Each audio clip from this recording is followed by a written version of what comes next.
Yeah, we've had some really really great guests, and we try to go out of the way.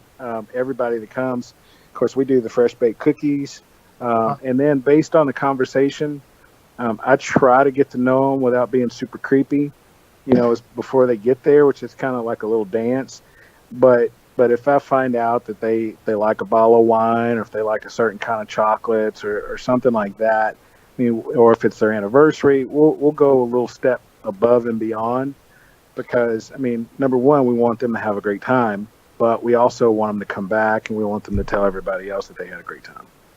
Welcome to Live, Let, Thrive, a podcast about the Airbnb life, the share economy, and everything in between. Here are your hosts, Micah and Steve. Hello, hello, hello. And welcome back to another exciting episode Of Live, Let Thrive. What's up, man? Back at it. We are back at it. Micah and Steve, the dynamic duo. Yeah, what episode number are we on? We are on episode 49. 49, and we have a very exciting guest with us who was, I think he was featured in his town was featured in the newspapers for Airbnbs. We have Richard Dixon on. Give it up for Richard. Yeah. Hey guys, glad to be RD. here. Richard Dixon. Now, real quick, Richard, before, because Micah just told me that you're going to be on the show. And I had no time to prepare nothing. So I asked him right before the show, so who's our guest going to be? And he said, yeah, Richard Nixon. And I was like, what? He's back to life. And so I just thought it was the funniest thing. Richard Nixon is going to be on our show. That's a different guy. Yeah, so Richard Dixon with a D. Okay, cool. All right. Yes. So, welcome aboard, man. Thank you for being on our show. Yeah, man, no problem. Thank you guys for the invite. I just excited about what you guys are doing. I took a look at your spot and just wow, congratulations, 49 episodes. That's a lot of episodes. That's a lot. That's a whole lot. It's like 3 seasons of like Game of Thrones or something. Yeah, there you go. You a Game of Throner? Yeah. Not really, but I don't have the time. I wish I could. I got 4 kids and one on the way. Oh, congratulations, man. So we stay pretty busy. So your name, kids, the only thing you can't outsource. Right. So your name fits you then. So yeah. So we're gonna dive into this show. Tricky. So we are. Yeah, we're live. That's funny, man. We're live. Okay, Richard. Do you like to go by Rich or Richard or? You call me Richard is fine. Richard. Okay, go ahead and tell us about you. Who the hell are you, man? Well, man, I am 39 years old. Been married for 10 years. Got 4 kids, one on the way. We live in Clarksville, Tennessee, which is about 45 minutes north of Nashville. So we started an Airbnb we actually bought the location about 2 years ago, and my dad had a massive stroke about 4 years ago, and I became his power of attorney. And one of the things that I was kind of charged to do was just make sure that his estate's kept up, and I try to make it. The financial advisors said your job is basically make as much money as you can for the next generation of Dixons.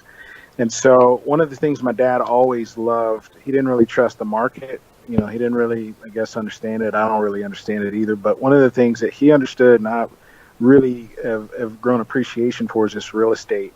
And so we found this property it was like a foreclosure sale, and we got it for a real cheap deal. But the thing is, it's kind of an unorthodox kind of property.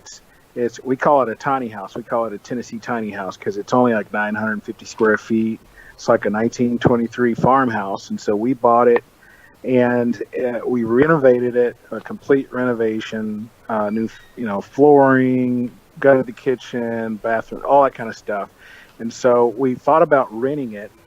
And a couple of real estate agents in the area said, well, you may be able to rent it for about $950 a month. And we were thinking that might be pretty good because it's a 1 bedroom, 1 bath. When we renovated it, we added a loft area.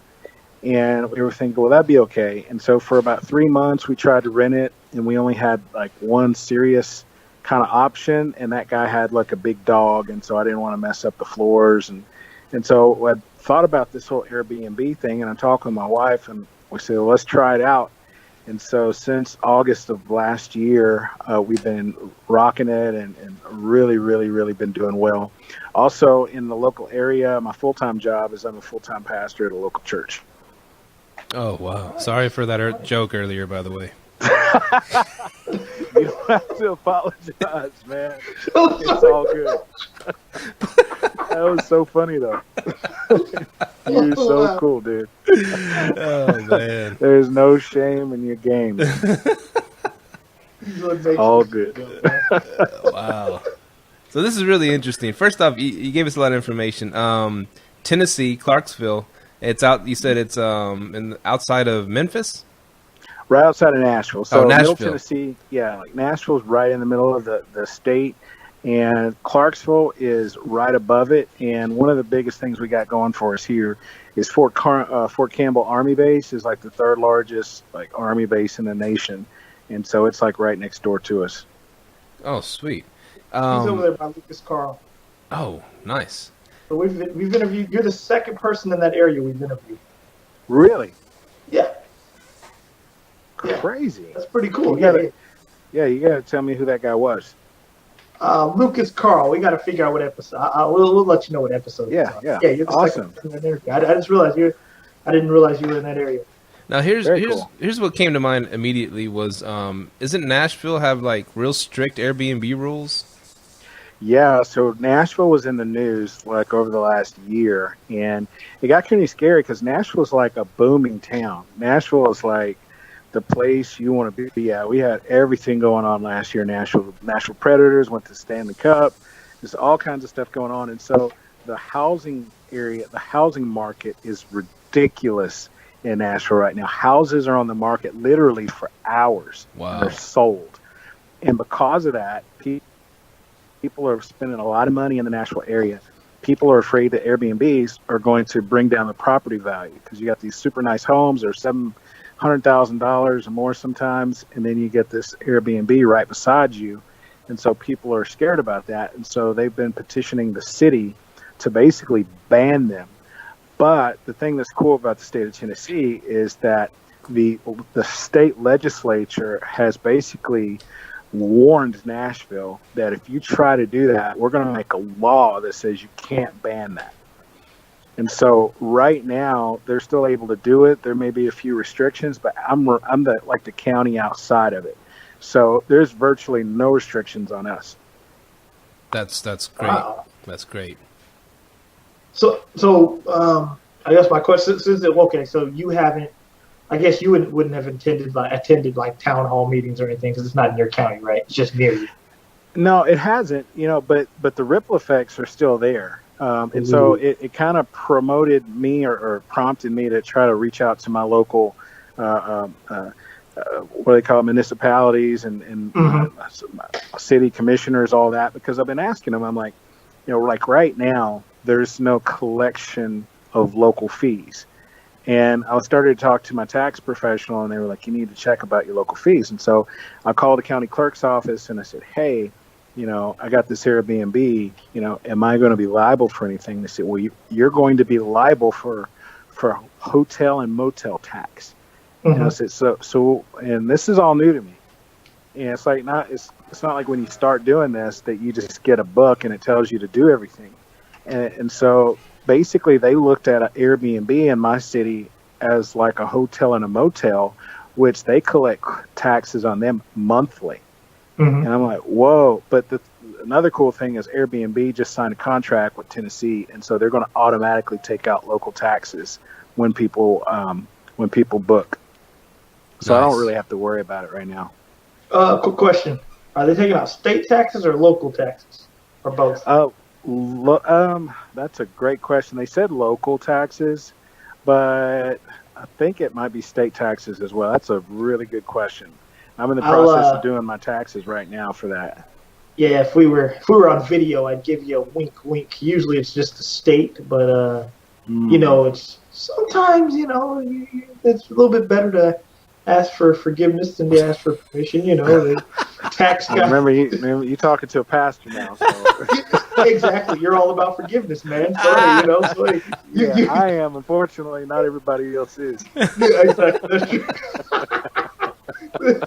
Because I know in our particular city in Arlington, Texas, they take out state but not city. You have to they take your city. I noticed that for a lot of them. I think the city tax is like 9%. Wow.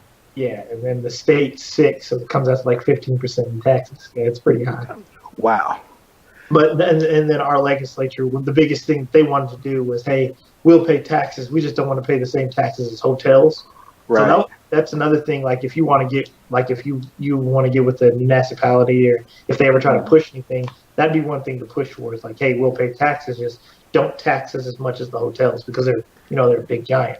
Exactly. And the other thing is they are confused on how they even enforce it, because other than they don't know what kind of business you actually have. It's kind of like the honor system. Wow. Because they have Airbnb is not going to give them all your records. So there's really no way to enforce it unless you just say, hey, this is what I did. This is how much money came in.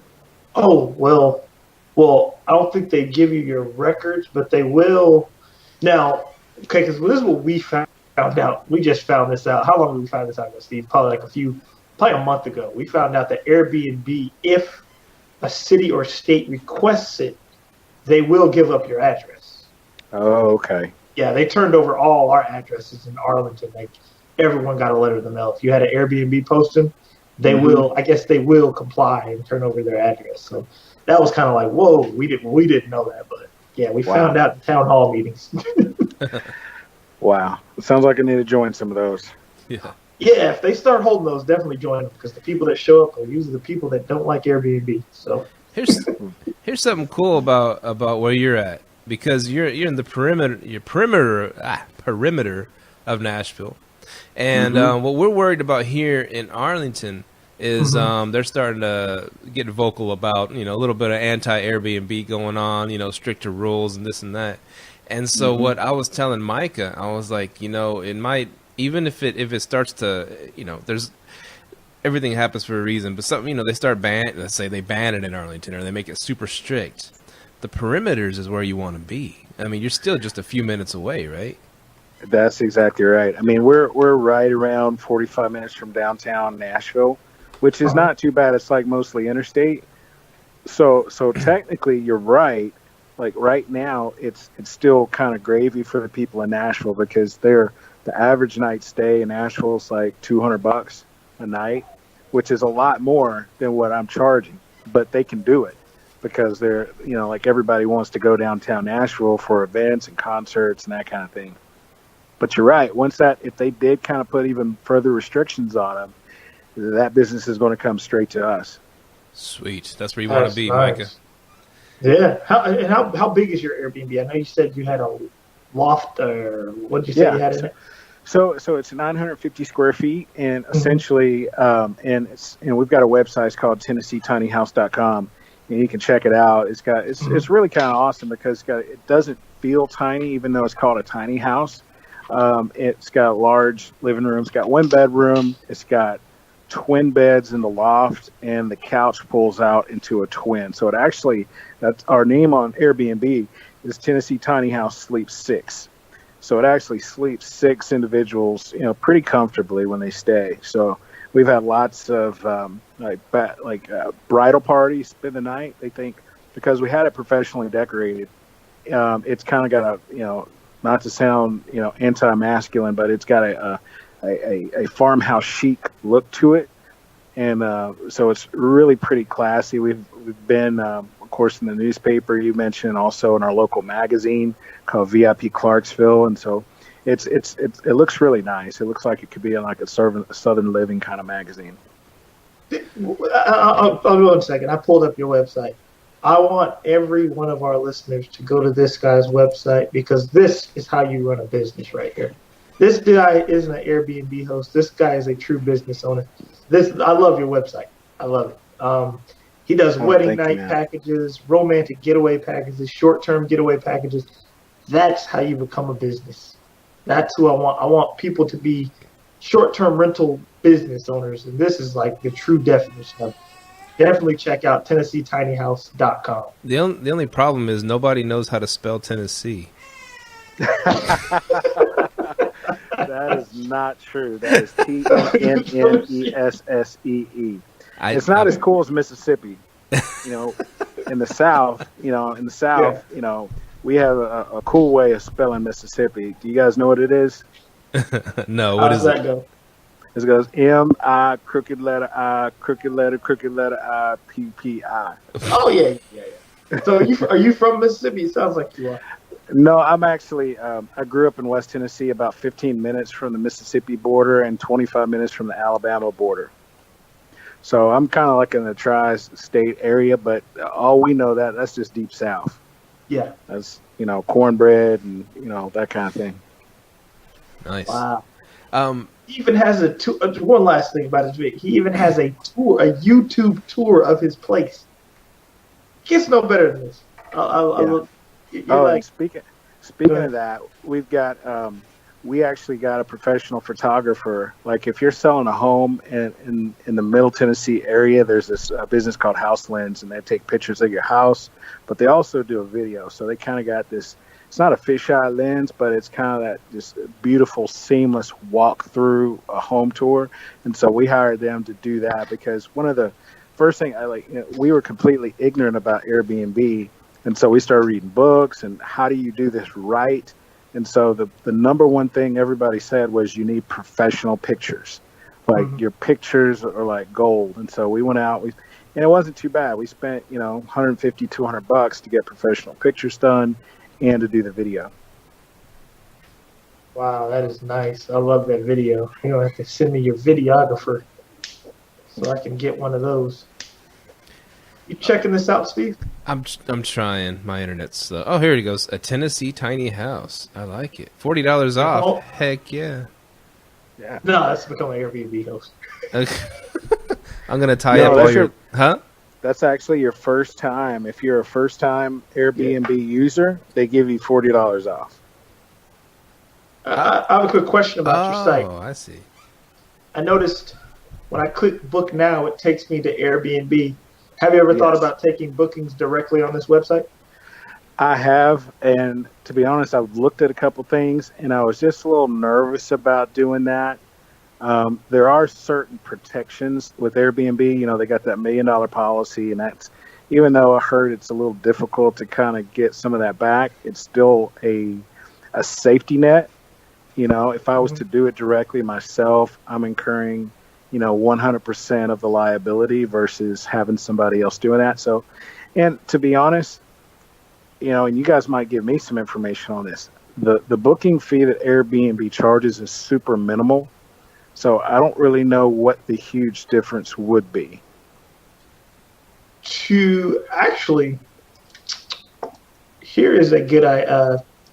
What I find is most of them, what you can do, most of them are going to charge 3%. Like if you use Stripe, it's going to charge you 3%. But I work with Guesty a lot, and the guy I work with, my account manager, he just said, "Hey, if you call Stripe and tell them what you do for business, they can lower it down to like 1.9." I haven't done it yet, but if they allow me to do that, I'm definitely, because I do take direct bookings from my website. Wow. And yeah, so if you get that 1.9, it kind of helps you out on the fees. But yeah, I understand the protection standpoint, though, definitely. Yeah, I mean, I've heard that, and I've thought about it. I've heard of like bookings.com and a couple of different other places. I've heard of Getsy, and it's a different way of promoting yourself. I also do a vacation rental by owner as well. But it's a different clientele. It's kind of interesting how Airbnb is, at least from my vantage point, mostly younger, and the amount of money that they spend a lot of times is less than vacation rental by owner. You have a lot. For whatever reason, they have a different price range, and I end up getting more money from vacation rental by owner than I do from Airbnb. Oh, definitely, definitely. I noticed that as well. It's definitely the demographic, like you pointed out. You could definitely up those prices, and I think baby boomers are more than willing to pay that extra fee. That's right. Okay, Yeah. I'd like to dive into the house.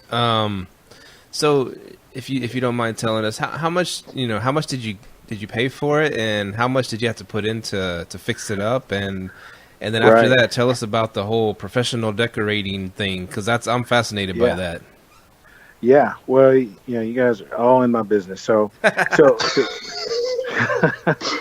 so basically, we went to me and a buddy of mine. We were looking at going into business and trying to see how we could make an investment on real estate. And so we found the property, and it was listed at $25,000 for the house and almost an acre, about 3/4 of an acre. And so it was first time buying a house at an auction, a sight unseen. It was pretty much like those shows you see, which was kind of exhilarating and super duper scary at the same time. And so went to the courthouse. Nobody else was there. Went to the bank, got cash out, and just brought this cash with me to the courthouse. And I was the only bidder and got it. And and the good thing, and I had a team kind of lined up. My buddy is a contractor, a licensed contractor in Tennessee and Kentucky. He builds $400,000 homes. And I talked to him before this. We went out to kind of, visually look at it from the outside. And, he's like, this is no problem. This is an easy thing. And so basically we've got about 35 into the renovation. And so I guess with that 60 total, right around 60. And I mean, the house wasn't in complete disrepair, but I mean, if you're looking at the walkthrough video, it's completely different than what it was. I mean, on our Facebook page, we also have a Facebook page called A Tennessee Tiny House. And you can see, some of the old pictures of how it looked. It was dark. It was kind of gruesome looking. And now it's like super bright, tons of natural light all through the house. Awesome. Wow, man. So That is awesome. so you got it fixed up nice, and then how did you go about finding a professional decorator, and what all did they do, and how much did they cost? Right. Well, here the thing about it is amazing. There is a tag team duo of ladies, and they have an organization, a business called Lilies in the Field.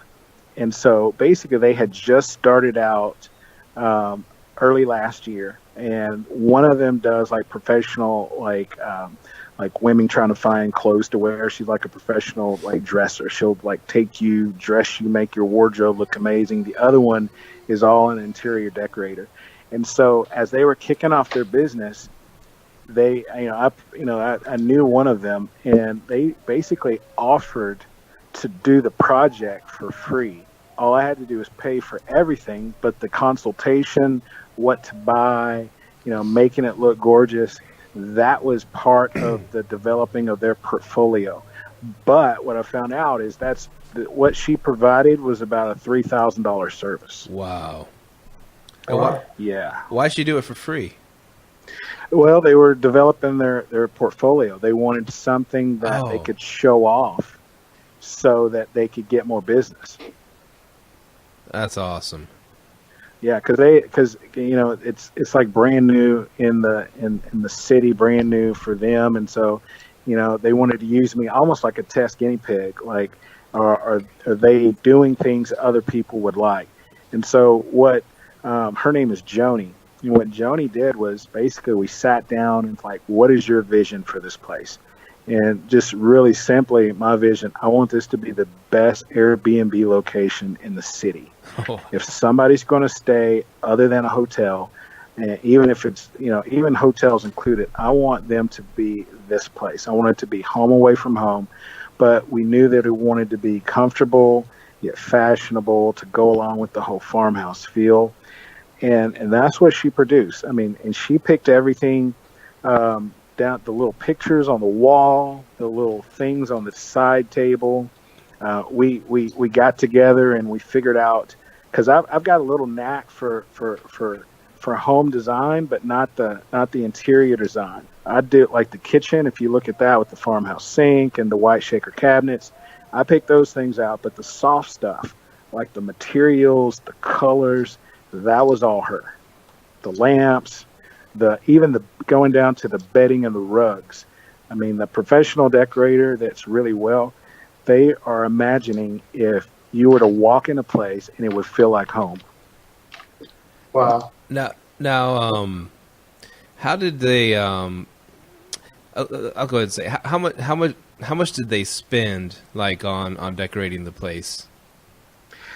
Yeah, all of the decorations, it was somewhere around $3,500. That's it. And another thing she did was find deals. Mm-hmm. Like, it's like I'm watching a video right now, and I'm looking at the upstairs loft, and like the beds, like she would find like these amazing looking beds. Like there was a show on HGTV, and it was like these, tens of thousands of dollars rooms, and then they would find something very similar for a fraction of the cost. And so that's essentially what she did. And she would go to, I don't know if you guys have TJ Maxx, she would go to Target, she would do, Etsy, all these little places to find the right thing, find stuff on deals and bargains. And she was just hustling to find the right piece for the right price. Geez, see, that's always my fear. Like, if I'm gonna hire a professional decorator, they're gonna say, "Give me your wallet," and then go crazy. Spend like $30,000 on stuff. But wow, $3,500—that's insane. And we had to have the budget. So basically, she said, "How much do you want to spend?" And so, going through the numbers, I'm like, "You got this amount." She's like, "Okay, it's tight, but I think we can do it." And so, I mean, she made it work. I mean, it was really a brilliant project, and that's part of the team. That was one of the cool things. Like we had to orchestrate a team to get it going. So from the contractor to the decorator, and right now one of my number one team members is my cleaning lady. I mean, I tell her all the time. I said, if you don't do your job right, my business is gone, and so is yours. Wow. Mm-hmm. That's great. And we've got like a 0 hair policy. I mean, this thing has to be cleaner than clean, because we want people to never find anything wrong with it, so they always want to come back. And we've got, if you ever go to our Airbnb page, I mean, we've got nothing but, it's not just 5-star reviews, and I'm just gloating on my cleaning lady and the decorator and the contractor. But if you look at our reviews, they're not just great these are amazing 5-star reviews. People are like, there's no way possible I would ever go to a hotel. This place is like, our last review, I actually put it on our Facebook page not too long ago. We had from the other day. And they said, this place is like, or 2 times ago, this place is like magic. And so we want it to be, I don't know if you're familiar with Airbnb. They've got these new Airbnb Plus things. Have you heard about that? Yeah. It's not even in our area yet, but that's like a goal that we want to attain to. Like, we want to be that, where people, even if they're in Nashville, they want to come here to stay here.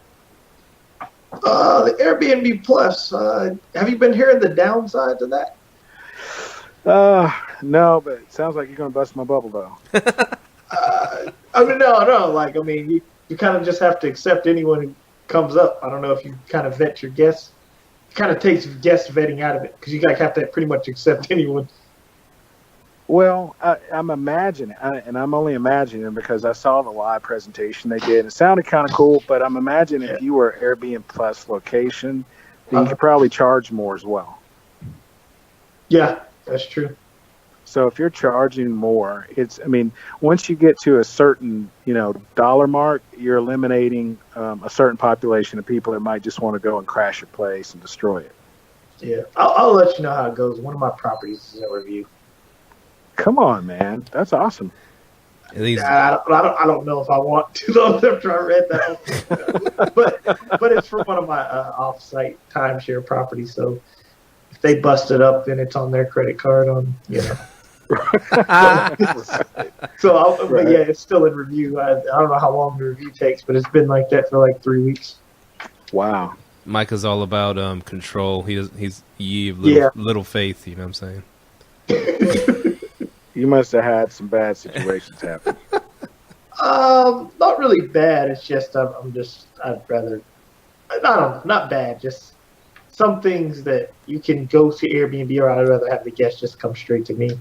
But yeah, these are some awesome reviews you have here. This is a beautiful house. This guy looks like Will Smith that stayed at your house. Oh, his name's Victor. Never mind. He looks just like Will Smith if you look at that picture, man. I was like,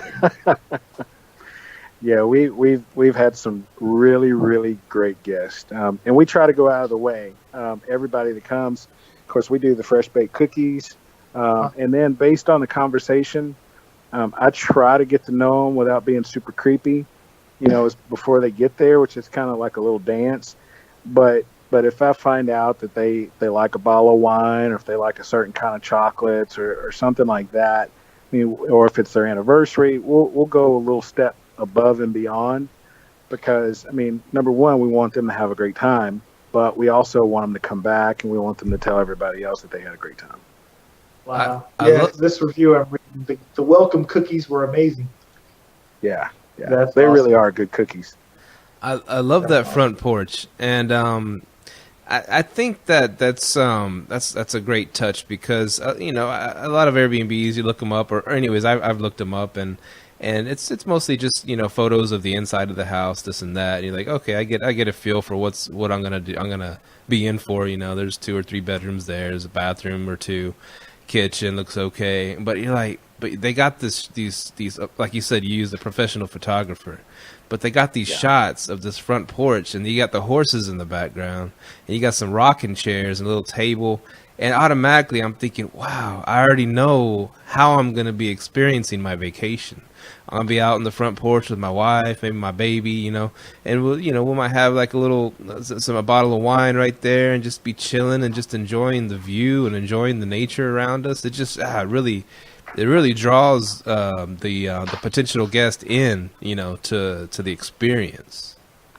And one of the things we added, I love. I'm sure you guys have probably heard of like the Ritz-Carlton. It's allegedly one of the best customer services experiences that you could ever have. And so, in designing this, we wanted not just the place to look good, but we also wanted the customer service, the whole experience, to be great. And so we really researched what they did, and even some of the packages.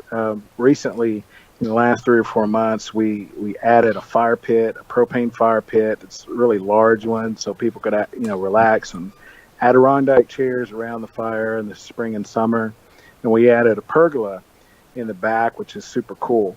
And we did all that because we wanted to give people multiple options to be inside and enjoy the inside and the outside equally. Sweet. Wow. That's cool. That's a big part of it. It's a cottage, right? That's what you're it's a farmhouse. It's a 1923 completely renovated farmhouse. It's almost 100 years old. Yeah, man, I'm looking at your Facebook page, and I'm truly amazed how you've turned this into a full-fledged business. This is what people need to do, like how you're doing it. And thanks for the Live, Let, Thrive shout out too. That's pretty cool. Yeah, man. Always cross promoting everything. Yeah, this is nice, man. I actually like how you did that. I actually like that 360 view of the house on your Facebook page. That's pretty cool. Yeah, on the cover page. On the cover page. Yeah. There's this great website called Promo that makes little videos for you. And it's super slick, super easy. And so we thought the first thing when you go to our Facebook page, Tennessee Tiny House Facebook page, that you want to see the inside of it, and you're going to be able to read people's reviews. It was better than a hotel, all those kind of things. What's the name of that website?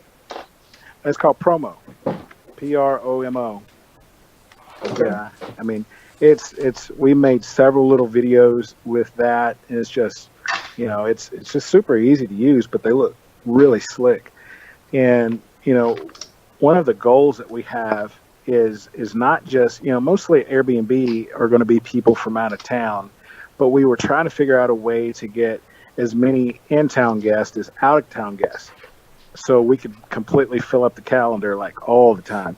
And so one of the things we're still in the process of trying to perfect is these packages and trying to give people options. So we've been marketing locally. We got in the newspaper a week or so ago. That was really, really huge for us. Because number one, most people don't think Airbnbs are desired in a city. So they put us on the front page of the newspaper. We have, of course, with Airbnb or with Facebook advertising, we promoted that and get that out, to several thousand more people. And we've just had great feedback so far. I mean, we've got, several. I mean, one of the cool things, the biggest booking that we've ever had is going to come up at the end of May. There's somebody booked for 42 nights in a row. Wow. And we're like super duper excited about that one. Because, I mean, of course, that's tons and tons of profit. But at the same time, it's just that the word about our little place is going further and further. That's amazing. Yeah, it is, man. You're inspiring me to create me a promo video. Definitely, man. This is inspiring, man. So let's step back a little bit. So you heard, when did you start thinking of like, well, this would be better as an Airbnb? And what kind of like, I know there's not, I don't know, there's not one handbook to follow, but what helped you through that process of making it, Airbnb ready and knowing what to do with your pricing and all that stuff? What helped you get the courage to get going and gave you great ideas for that? Yeah, well, one of the big things is just, Googling everything I could possibly find.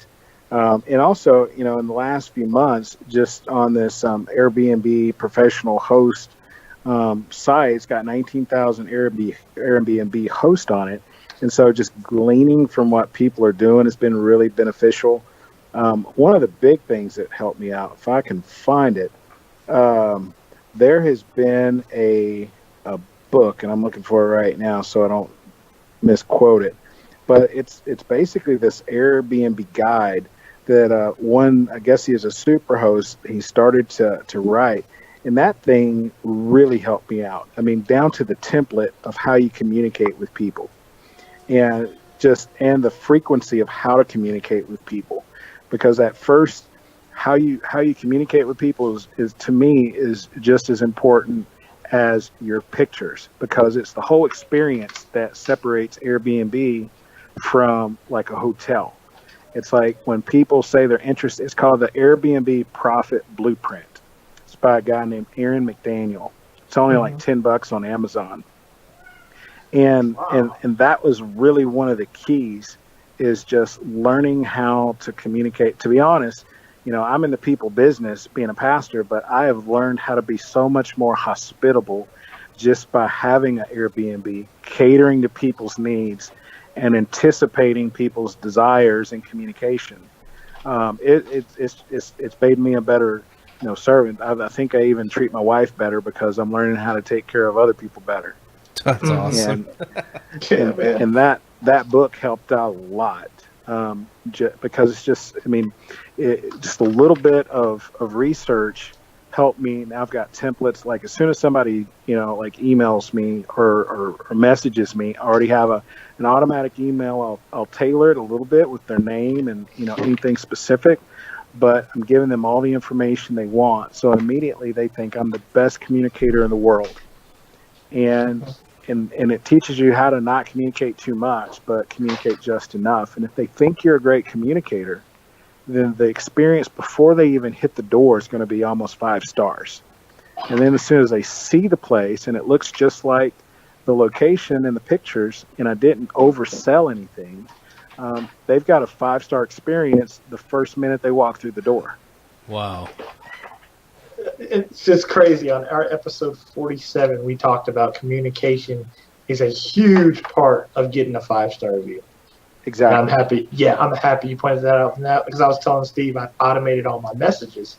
He sent at a specific time, and ever since I've done that, I get 5-star reviews like left and right. I'm happy you pointed that out.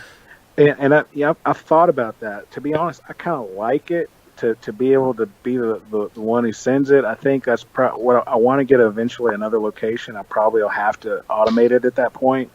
But you're right. I mean, to be able to send it at the right time, an hour after somebody books, I mean, after they check in, I'll send another one. Thank you so much for booking with us. I want this to be the best experience possible. If you need anything, here's all my information. Just let me know.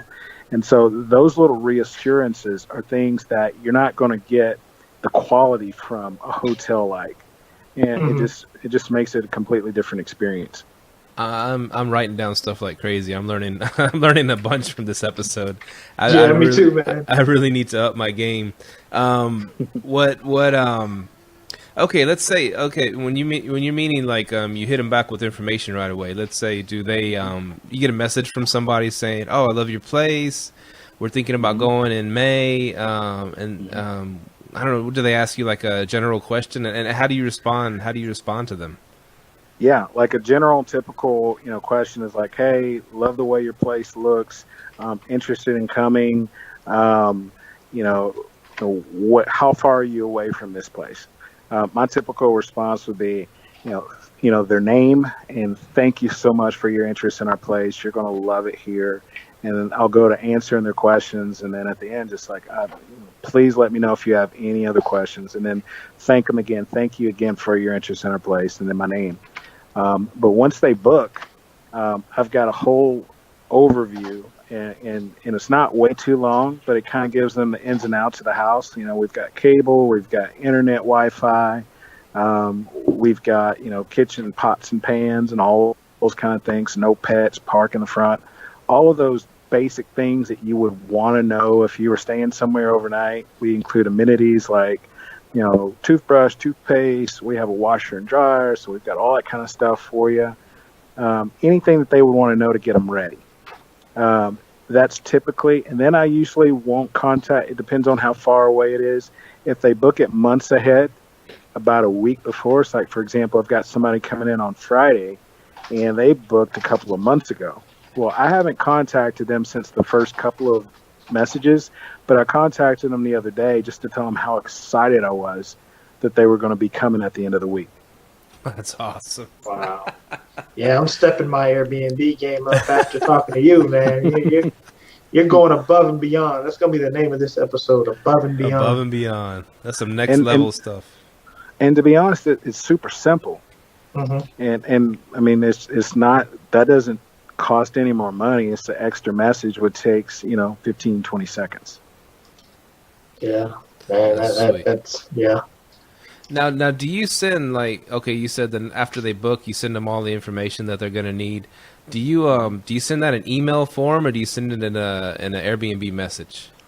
I send it through the Airbnb message, and only because I want to have another set of eyes on things.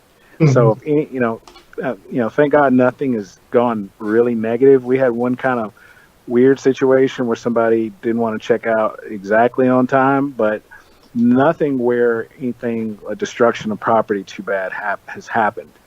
But I think if, at least this is the way I feel, it gives me a lot more security knowing that the communication is through a platform where there's other eyes and more accountability on it in case something did go south. Uh-huh.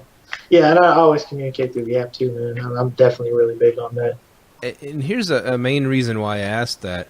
Because I do a similar thing. I send them like a message with all the details and everything, how to get in the house, what all's in there, restaurants around the area, and right. and I sent that, and it's funny because, hey, when I started out, I was trying to beef up my 5-star reviews, and Micah might have rented a night, you know what I'm saying, and so and I sent him the message that I send to everybody. Oh, thank you so much, Micah, for booking. Here's how you get in. Here's all the restaurants, everything around the area. And, of course, Micah being the funny guy he was, he goes, whoa, do I got to read all that?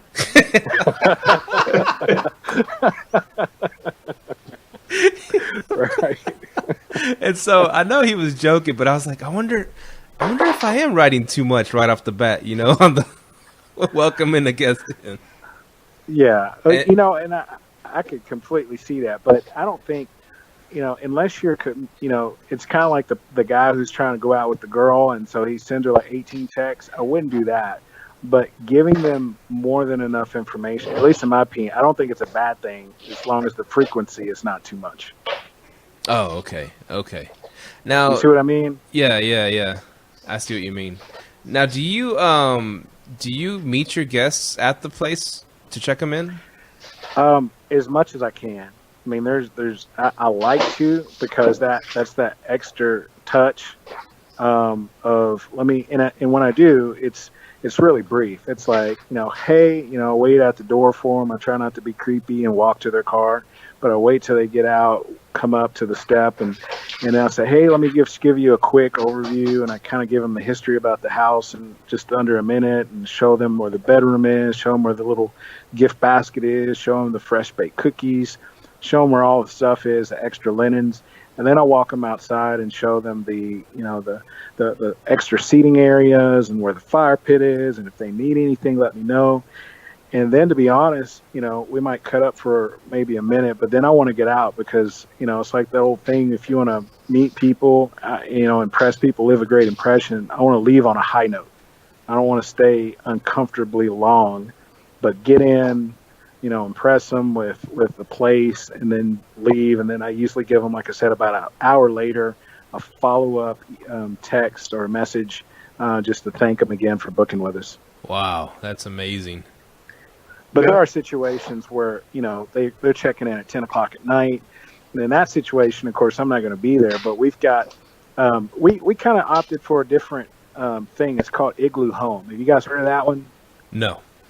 Igloo Home is basically a smart lockbox that's right. I don't know if you look on our Facebook page of the front door, there's this little box right beside the front door, and it links to Airbnb. So somebody, as soon as they book, they get an Igloo Home email, and it gives them an hour or so before they actually check in.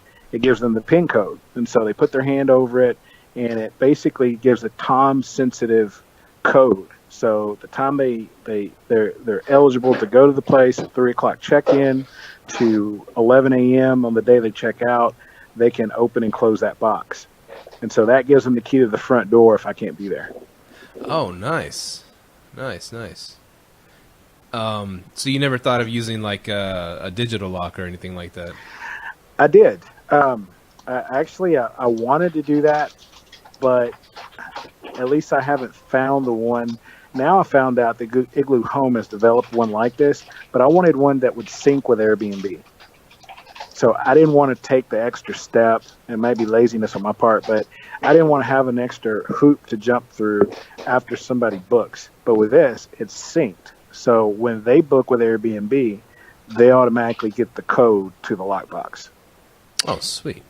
Quick question: How far along would they? Like, let's say someone booked, the guy books in May. Does he already have a code to your lockbox? No. He gets Okay. a introductory email that basically tells them that they're going to be getting the code.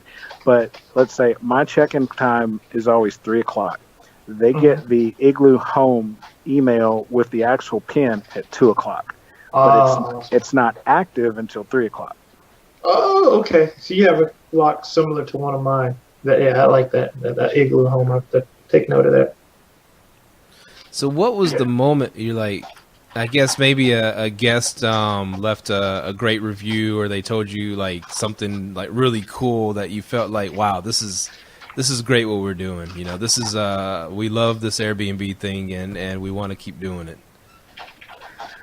I would say, to be honest, it was our very, very first guest.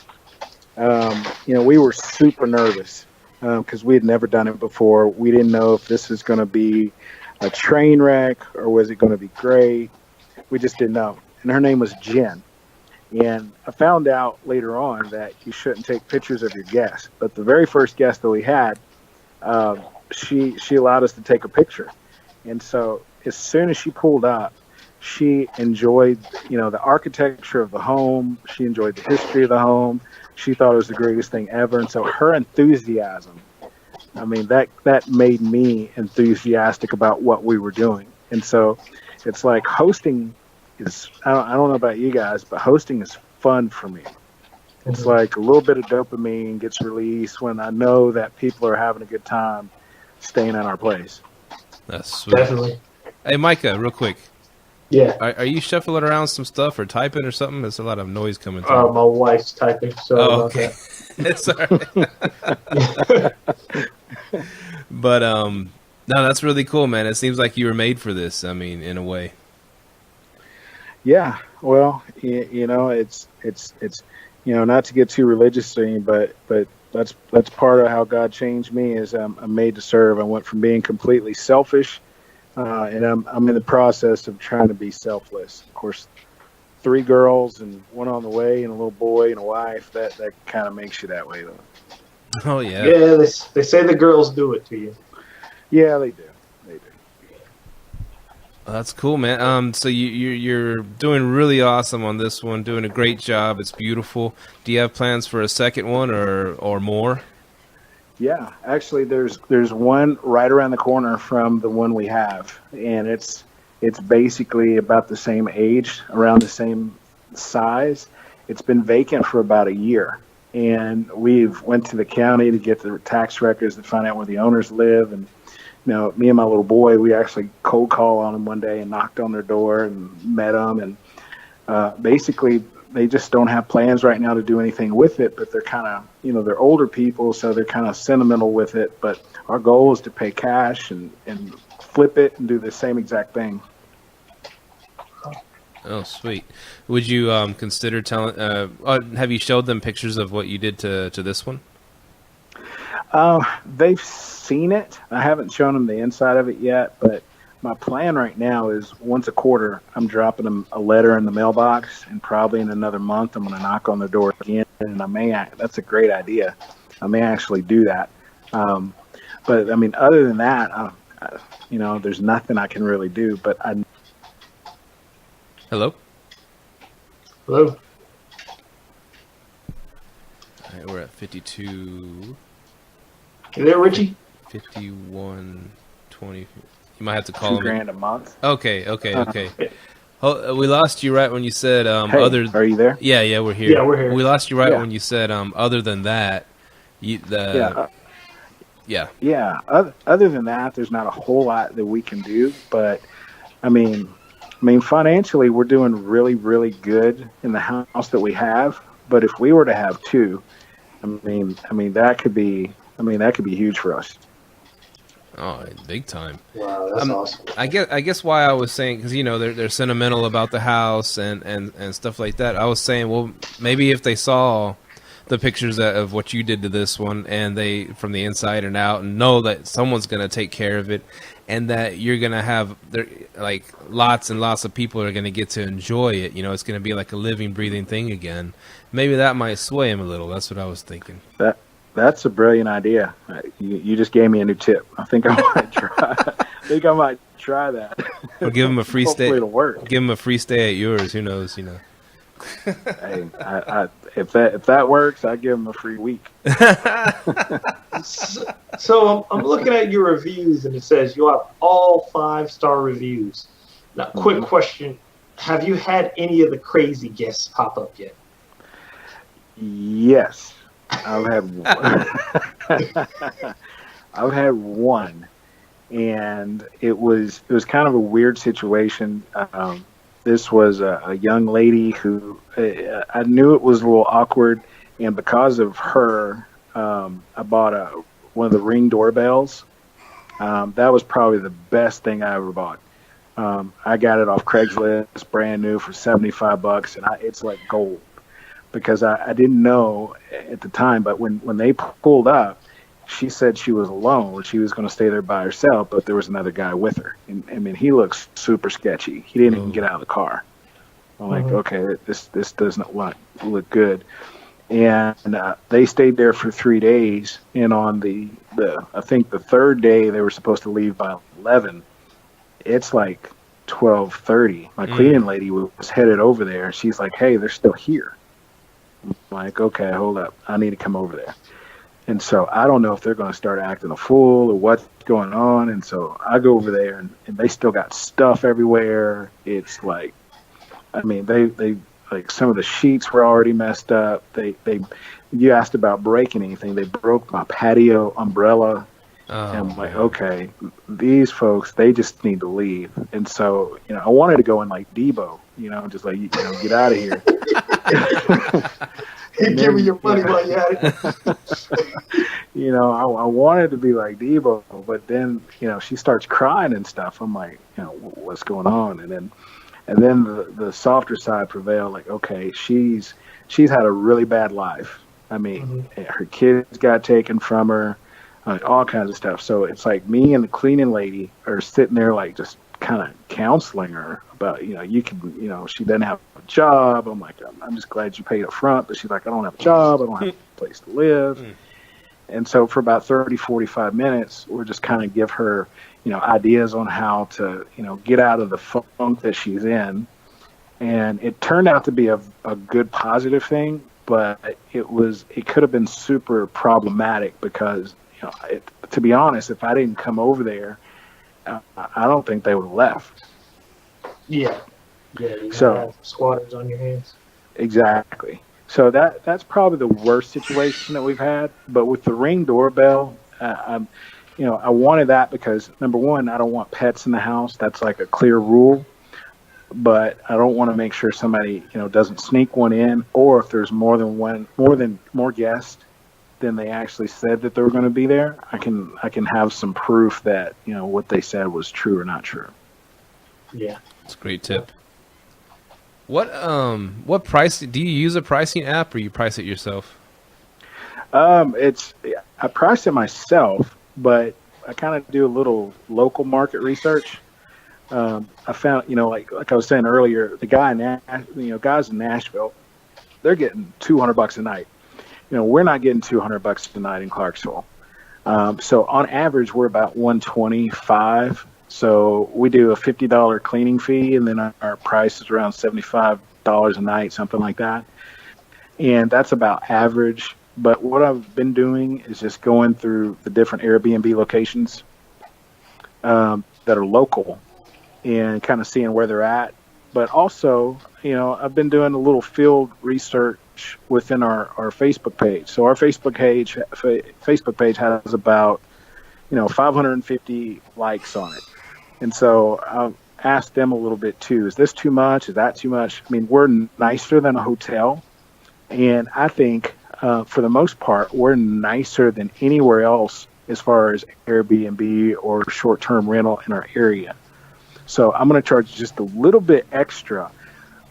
But to be honest, I still think it's a great value. So we kind of adjust things from time to time. And some of that's based on, is there a season coming up? Like I know the spring and summer's coming up. And so, people are going to want to book versus December, which was not too good for us. Some other times of the year are. It's like one of the first things we did, which was huge, was the eclipse. You guys remember the eclipse last year? Oh yeah. Well, Hopkinsville, Kentucky was voted like one of the number one spot to be in the nation for the eclipse. So everywhere around it just exploded. And so that was one of the first bookings that we had was right around that. And for like 3 nights, I think we made like $1,200. Wow. Yeah, it was sick. And so that let me know that there's money to be made in this, and you can have fun at the same time. Now, was it good visibility that night? Day? Oh, it's solar eclipse, so it was the daytime. Yeah, daytime. Yeah, it was super great. We watched it. I live 5 minutes away from our Airbnb, and we were watching it, and it was like, whoa, this is trippy. Bugs were chirping. In the middle of the daytime, it's darkness. It was crazy. That's awesome. So you do a ton of research, and that's really cool.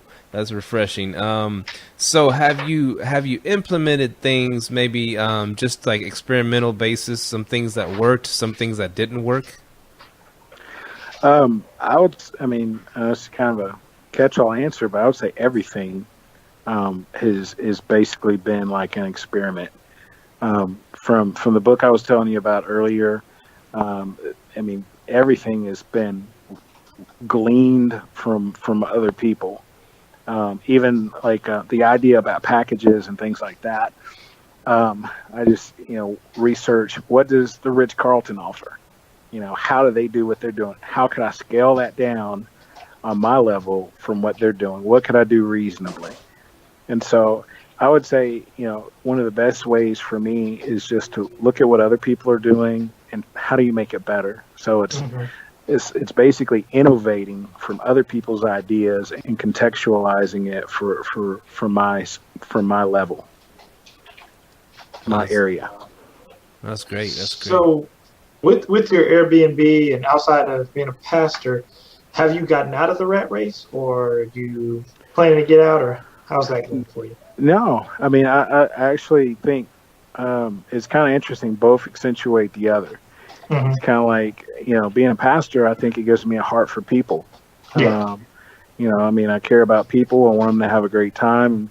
There's times where, I get to do my thing. There's people who have there are people that are going through hard times. Like our current guest right now, they've got a lot of medical problems. I mean, the wife is, just a lot of medical problems. So we're able to pray for them and let them know that we're praying for them. And that brings them encouragement. But on the other end of it, the Airbnb location also is a place where people can come in town. It's like we've got a lady at our church. She's a business owner, and she's like, one of my clients or one of my employee needs to stay for 2 weeks. And so we're able to cut them a deal. They're happy, I'm happy. And so right now it's been like a great mix of working together. I don't know if it's going to be that way forever, but I think one day this would be great retirement income as well. My hope is that this whole short-term rental thing is not going away. It's kind of like a big wave kind of right now, I feel. But my hope is that it'll stick around and become, especially with millennials, I think they're more likely to use things like this than even the baby boomers. Yeah. Now, going back to the air, you like that? We all enjoy the Airbnb professional hosts website or Right. Facebook page. So, Right. Do you do a lot of praying for those people on that site? Dude.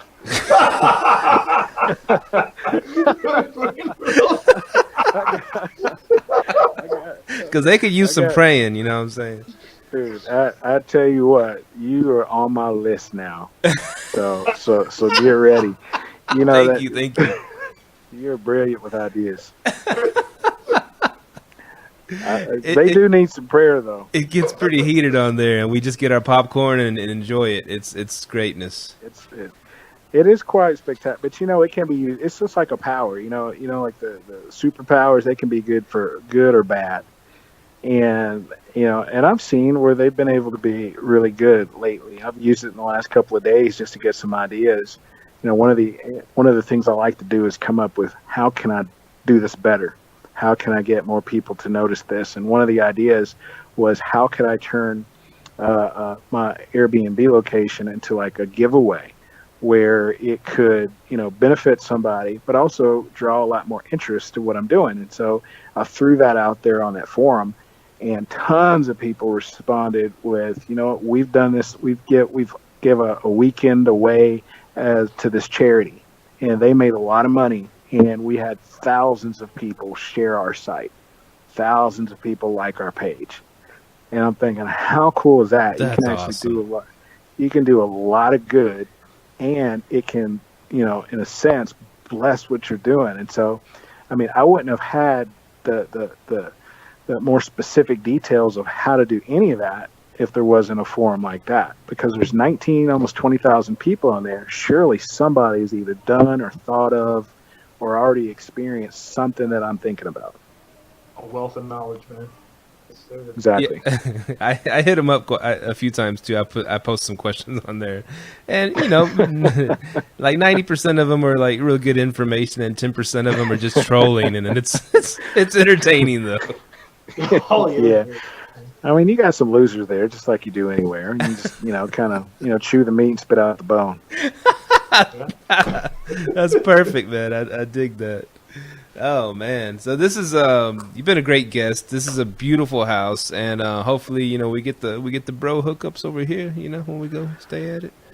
And Yeah, man, come visit. Yeah, man, come visit Nashville. I'll only make you pay the cleaning fee. oh, Oh, okay, man. We will definitely be heading that way. I'm Come there. on, man. We Yeah, can run a if you, podcast in your place.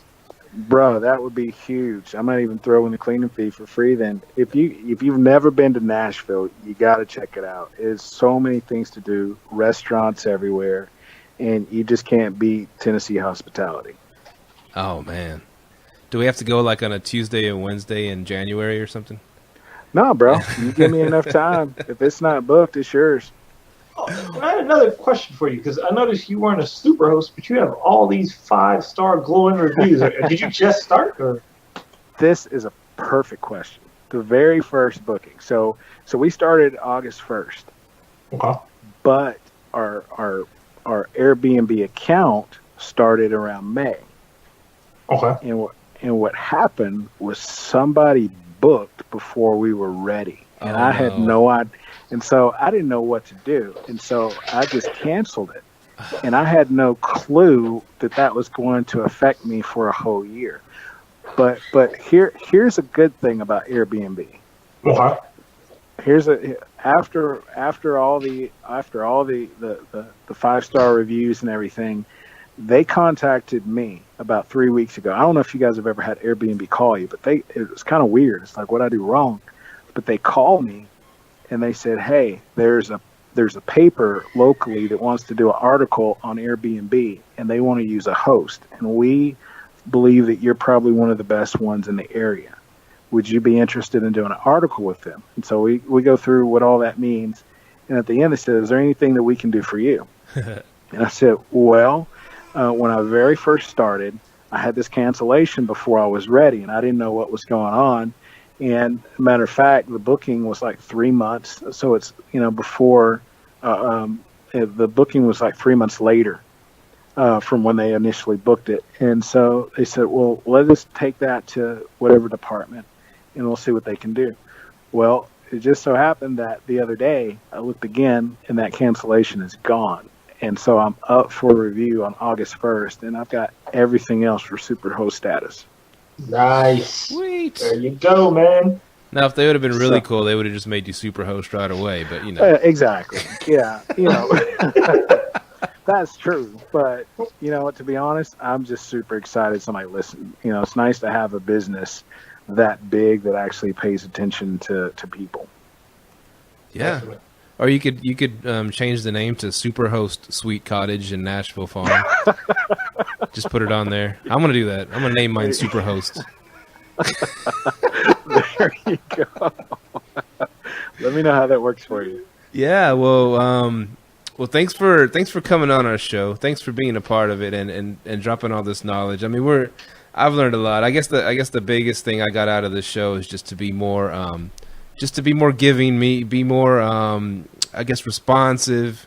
I don't know if I'm Just gonna sit care there. about people. Yeah, I care about people. I might not sit there and cry and pray with people, but but I'm just kidding. I'm just messing with you. But yeah, this is cool. You treat people good, and good things will happen, right? That's exactly right. That's I'm sitting exactly here, right, man. One last thing. I'm sitting here reading Richard's whole profile to the Sleepless Tiny House Sleep 6 or the Tennessee Tiny House. And man, he's just trashing the hotel industry. Like, don't go stay at a hotel for $125 a night. You can stay in an entire house built and designed for you. He's just, That's Hey, it's true. I wouldn't say it if it wasn't true. And that, matter of fact, I told you guys a second ago, I'll give you the same offer. If you guys come to the Nashville area, I'll let you stay there for free, and you write a review of what you think compared to some hotel, and there's no comparison. Oh, I'm there. I'm so there. Real quick, one more question. I was thinking about it because you had mentioned something like it's you didn't say the word girly the way that it's decorated, but you kind of alluded to it. Now, what's the percentage of men to women that rent the place? I would say 75-25. 75 women? Yeah, 70 more women than men, I'd say. And I balance that out with I've had a group of hunters stay twice. So, I mean, there's certain times of year that I've had like a group of grown burly men that want to go deer hunting. They will pick this place and they'll stay there. Even though it's a farmhouse chic kind of look, they love it. I think that's awesome because I would much prefer women renting out my place than men, just because I don't know if they're all cleaner and whatever, but I just think that they would treat it better than a man would. That's just my thoughts. I think you're right, probably. No disrespect to you dudes out there, you know. I've had my fair share of guests that are women that don't take care and men that don't take care. But I would agree, most likely women will take a little bit better care. Yeah, and we've had guys. We have a local theater production company here, and we've got thespians that will come and they'll stay. And those guys are super awesome. They keep it clean as anybody else. What? Thespian. Oh, okay. Thespian. That's a marketing. Okay, gotcha. I was like, whoa. Sorry about that. What? Yeah, okay, gotcha. We are equal opportunity place. There you go. Gotcha. All right. Well, thank you so Richard, much. You got any more questions, Micah? That was it, man. Definitely how you've inspired me. I'm about to go make a video of my upstairs and start renting it out a little bit better and add a few things. Definitely thank you for being on. We definitely see why Airbnb picked you. You were the right candidate. Yeah, Richard Dixon. Go ahead and tell people how they could contact you and your websites and all that stuff again. Yeah, please. It's a Tennessee tiny house on Facebook. You just go to the search engine on Facebook. Just type in a Tennessee tiny house. It'll take you right to us. Also, one of the fastest places is just go to www.tennesseetinyhouse.com. Sweet. Awesome. How can people find us, Micah? They can find us on Facebook, subscribe and rate us on iTunes, send us an email, liveletthrive@gmail.com, call us 469-300-9100, like us on Facebook, subscribe to us on YouTube, and Twitter, Stitcher for our Androiders, iPhone-less people. And you can also check me out at sharebnb.com, and we are out. Thank you so much, Richard. Thank you, guys. Have a great day. We'll see you soon. Thank you for tuning in to this week's episode of Live, Let, Thrive. Be sure to tune in next week for all the latest in the world of Airbnb and all that entails. Bye-bye.